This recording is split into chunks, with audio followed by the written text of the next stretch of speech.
What's up, Glenn? Can I have a quick word?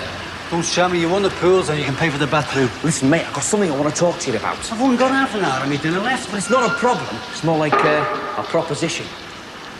Sounds like my lucky day.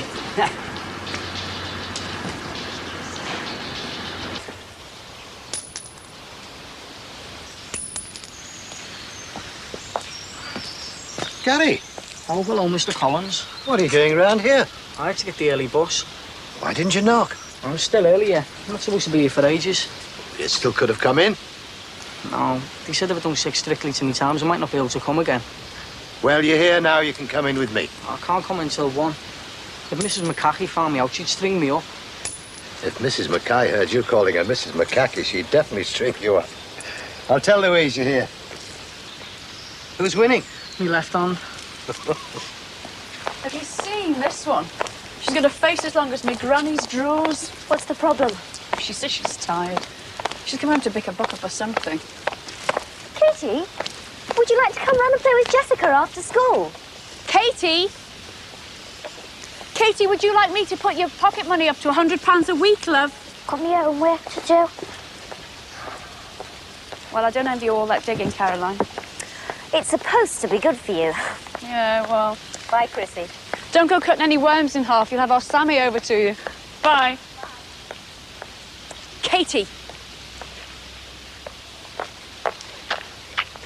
Don't you dare go showing me up again like that. Now, you just listen to me. If you want to start any of those hard-faced tricks, you just leave them at school or wherever you pick them up from.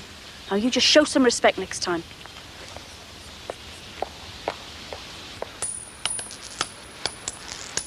Yes, champion again. I better go back in. You're not going to leave me with the shark. Not left, have I? I haven't finished the sandwiches yet. Who for, McCackey? No, for all of us. Smart, I'm starving. I'll bring you one out.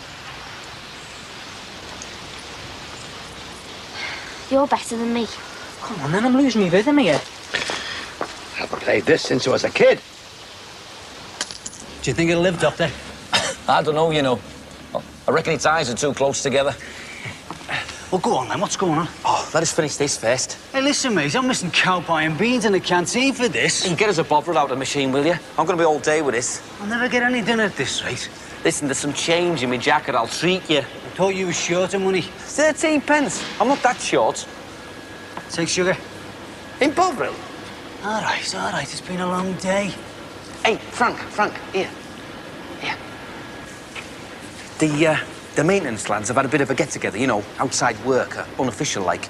They asked me to have a word with you. How come? Well, I reckon because they respect you but they want the benefit of your advice. Will you tell the lads that advice costs a bit more than a cup of Bovril? OK, mate? Katie, hurry up, love. You'll be late back. Matthew. Well, you should have thought of that this morning. Katie, I've made you a sandwich, love. Well, you're all right, so what goes now? How many have you got there? Only 3.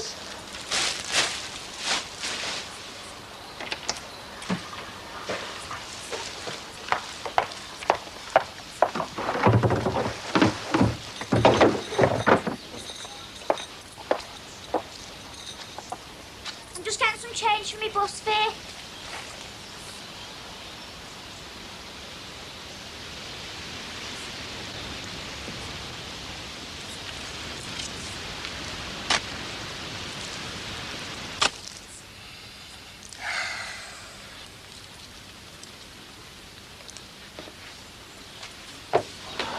Better warn your sister. She's here. Cleaned them out. Quick, stand by your beds, ready for inspection. Hope you wash behind your ears. Last Christmas I did. Come on, then. Sit down and look tidy. Does it look all right? Looks marvellous. Very good indeed.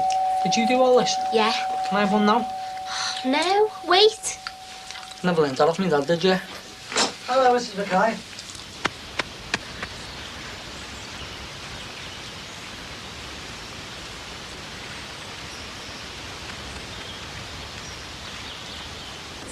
What's this lot, then? We want to put in a tender for a new maintenance franchise. Oh, aye. That's an original idea. Who's we then? Well, the rest of the lads that work here. You know, like a management buyout, only we're not management. And how does this stuff fit in? Well, these are all the projections and figures. And any of my lads' homework's needed in that. Right, it all makes sense. It just doesn't look very clever. It doesn't look very anything. I don't even know where to start with it. Well, we've got an overall chart showing the proposals. Oh, hang on. We did this one last night. What is this? Blue Peter? Well, I know the presentation isn't very good, but we reckon all the figures are sound. Well, that's all the whispering's about. With it being a tender, we know the cost better than anyone, Frank. So we're bound to be the most realistic offer. And we also know the work better than anybody else. So why shouldn't ours be the obvious choice? There's an obvious answer to that, but I can't think of it just now. Frank, we could be onto a winner here. If we were running the maintenance shop by ourselves, we'd be solving all the problems that you get stuck with before they come up. Len, this is going to take a lot of commitment, mate. A lot of hard work to get it up and going. Yeah, we know that, and, well, there's a few of us prepared to go all the way with it. We've done the bank manager bit and all that. You're not coming to me for a loan, are you? Well, it's your idea, mate. That's why we're coming to you. Len, having the ideas is simple, mate. It's putting them into practice that takes a bit of, you know, cleverness, experience. Well, that's why the lads want you involved. I mean, they want you on our side. You know, like independent, but on our side. So where am I supposed to fit in? Well, for a start-off, we've got to get all this into some sort of good order. And make sure it's an offer they can't refuse. Len, it's going to take all sorts, you know. Typing up, photocopying, all sorts. And if there's big firms, foreign companies even, looking to make an offer, they're going to be bagging all the resources out, aren't they? Do you reckon the regional office might back us on this one? I mean, the lads still want a union shop, they still want to work agreed practices and all that. I don't know, mate. We'll have to see. But the lads wanted you involved because you're not stuck back in the dark ages with the likes of Jeff Howard. And I suppose because it was your idea in the first place. Len, I've heard all you've had to say, mate. But you can't expect me to make a decision like this on one cup of bovril and a pasty. Look, Frank, we need to move fast on this one. We need to know if you're with us or not. Well, I don't know about with you. Let's just say I'm alongside you. Will that do for now? Welcome alongside, Frank.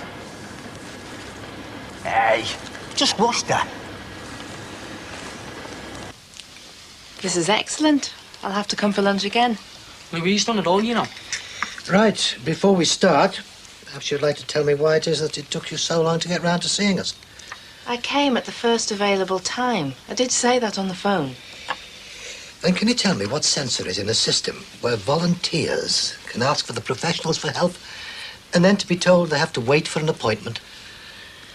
And then for that meeting to take 4 days to come about. If I didn't have a huge caseload, Mr. Collins, I could have come when you called. But unfortunately, I've got dozens of other cases and I haven't yet developed the power of omnipresence. Our situation with this young lady has become very difficult indeed. I needed to speak to you a week ago. If you weren't available, then you should have had someone else who could have stood in for you.